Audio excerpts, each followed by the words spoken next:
Nëna e 23 vjeçares Desara Çoniku rrëfen për herë të parë se abuzimi seksual me të bijën është rasti i dytë në familjen e tyre. Përpara 6 vitesh e njëjta gjë i ka ndodhur të birit, por autori sipas saj nuk është i njëjti. Edhe i tregon të motrës.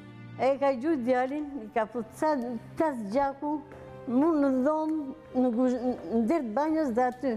Dhe kur i kam heq me ndërë mbathjet kanë qenë gjithë gjak. Më kuptoni? Nuk është e njëjta dorë. Këto janë përmetar, këto që më ndodhin më çonin, ky është dursak.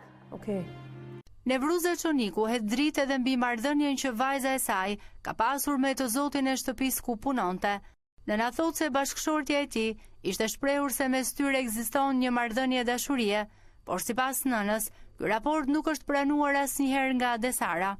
Vajta më priti gëzojmë që të njofta tha.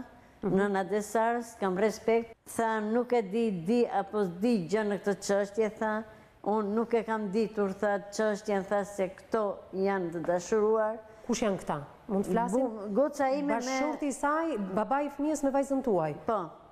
Prindërit disponojnë foto që dëshmojnë dhunën mbi trupin e vajzës, ndërsa ekspertët mjekoligjor deklarojnë se ndaj 23 vjeçares nuk është ushtruar dhunë fizike apo seksuale.